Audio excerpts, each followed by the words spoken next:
ಇವತ್ತು ನಾವು ಈ ಸಿನಿಮಾ ನೋಡಿ ಆಚೆ ಬರ್ಬೇಕಾದ್ರೆ ಒಂದೇ ಅನಿಸಿದ್ದು, ಸಮಾಜದಲ್ಲಿ ನಡೆಯುವಂತ ಅನೇಕ ಘಟನೆಗಳು, ಅತ್ಯಾಚಾರಗಳಿರಬಹುದು, ಬ್ಲ್ಯಾಕ್ ಮೇಲಿಂಗ್ ಇರ್ಬೋದು, ಹನಿ ಟ್ರ್ಯಾಪ್ ಇರ್ಬೋದು, ಮತ್ತೊಂದು 108 ಸಸ್ಪೆನ್ಸ್ ವಿಚಾರಗಳಿರ್ಬೋದು, ಕ್ರೈಮ್ ವಿಚಾರಗಳು ನಡೆಯುತ್ತೆ.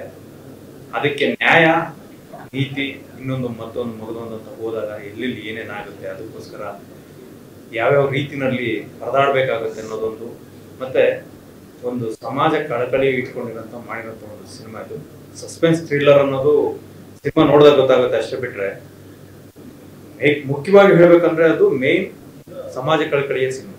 ಇವತ್ತೇನು ಸಮಾಜದಲ್ಲಿ ನಡೀತಾ ಇರುವಂತ ಎಷ್ಟೋ ಇನ್ಸಿಡೆಂಟ್ಗಳನ್ನ ಇದು ಬಿಂಬಿಸುತ್ತೆ. ಯಾಕಂತಂದ್ರೆ ಎಷ್ಟೋ ಜನ ಜೀವನಗಳಲ್ಲಿ ನಡೆದಿರುತ್ತೆ, ಹೇಳ್ಕೊಳಕ್ಕಾಗಿರಲ್ಲ ಅಂತ ಒಂದು ಸಮಾಜ ಕಳಕಳಿ ಇರುವಂತ ಒಂದು ಸಿನಿಮಾ. ಅದನ್ನ ತೆರೆ ಮೇಲೆ ಅದ್ಭುತವಾಗಿ ಕಟ್ಟಿ ಅದಕ್ಕೆ ಒಂದು ಸಸ್ಪೆನ್ಸ್ ಜಾನರ್ ತಗೊಂಬಂದು ಅದರಲ್ಲೂ ಹೊಸ ಹೀರೋ ಲಾಂಚ್ ಆಗ್ತಿದ್ದಾರೆ, ಚಂದನ್ ಶೆಟ್ಟಿ.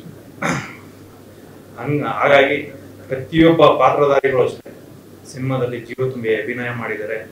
ಕನ್ನಡ ಚಿತ್ರರಂಗಕ್ಕೆ ಒಂದು ಒಳ್ಳೆ ಸಿನಿಮಾ ಅಂತ ಹೇಳ್ಬೋದು. ಯಾಕಂತಂದ್ರೆ ಇವತ್ತು ಸಸ್ಪೆನ್ಸ್ ಜಾನರ್ನಲ್ಲಿ, ಥ್ರಿಲ್ಲರ್ ಜಾನರ್ನಲ್ಲಿ ಎಷ್ಟೋ ಸಿನಿಮಾಗಳು ಬಂದ್ರು. ದಯವಿಟ್ಟು ಎಲ್ಲರೂ ಬಂದು ಕನ್ನಡ ಸಿನಿಮಾವನ್ನ ಚಿತ್ರಮಂದಿರದಲ್ಲಿ ನೋಡಿ, ನಮ್ಮ ನಿರ್ಮಾಪಕರು ನೋಡಿಸಿ. ಯಾಕಂತಂದ್ರೆ ಒಬ್ಬ ನಿರ್ಮಾಪಕರ ಗೆದ್ದರೆ ಅಟ್ಲೀಸ್ಟ್ ಕನಿಷ್ಠ 10 ಸಿನಿಮಾ ಮಾಡ್ತಾರೆ.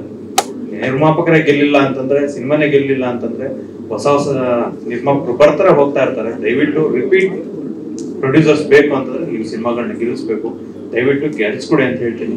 ಎಲ್ಲಾ ಪ್ರೇಕ್ಷಕರು ಚಿತ್ರಮಂದಿರದಲ್ಲೇ ಬಂದು ನೋಡಿ ಕನ್ನಡ ಸಿನಿಮಾ ಗೆಲ್ಲಿಸಿ. Thank you. ಎಲ್ರಿಗೂ ನಮಸ್ಕಾರ. ಈಗ ತರ ನಾವು ಸೂತ್ರಧಾರಿ ಸಿನಿಮಾ ನೋಡಿದೀವಿ.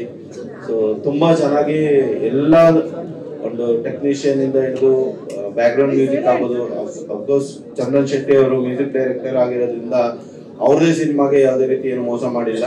ತುಂಬಾ ಚೆನ್ನಾಗಿ ಬ್ಯಾಕ್ ಗ್ರೌಂಡ್ ಮ್ಯೂಸಿಕ್ ಮಾಡಿದ್ದಾರೆ, ಹಾಗೆ ತುಂಬಾ ಚೆನ್ನಾಗಿ ಸಾಂಗ್ಸ್ ಮಾಡಿದ್ದಾರೆ. ಸೊ ಕಂಟೆಂಟ್ ಇರೋ ಸಿನಿಮಾ. ದಯವಿಟ್ಟು ಎಲ್ಲರೂ ಕನ್ನಡಿಗರು ಕನ್ನಡ ಸಿನಿಮಾಗಳನ್ನ ಚಿತ್ರಮಂದಿರದಲ್ಲೇ ನೋಡಿ ಅಂತ ಹೇಳಕ್ ಇಷ್ಟಪಡ್ತೀನಿ. ಸೊ ಆಲ್ ದ ಬೆಸ್ಟ್ ಸೂತ್ರಧಾರಿ ಟೀಮ್ಗೆ, ಎಂಟೈರ್ ಟೀಮ್ಗೆ. May 9th ರಿಲೀಸ್ ಆಗ್ತಿದೆ, ನಾವು ನೋಡಿದೀವಿ, ನೀವು ನೋಡಿ. ಒಳ್ಳೆ ಥ್ರಿಲ್ಲರ್ ಸಬ್ಜೆಕ್ಟ್ ಮಾಡಿದ್ದಾರೆ. ಸೊ May 9th ರಿಲೀಸ್ ಆಗ್ತಿದೆ ಸೂತ್ರಧಾರಿ ಇಲ್ಲೇ ಇದ್ದಾರೆ.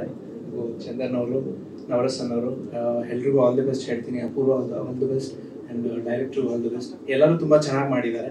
ಸೊ May 9th ಎಲ್ಲರೂ ಥಿಯೇಟರ್ಗೆ ಬಂದು ಸಿನಿಮಾ ನೋಡಿ. All the best.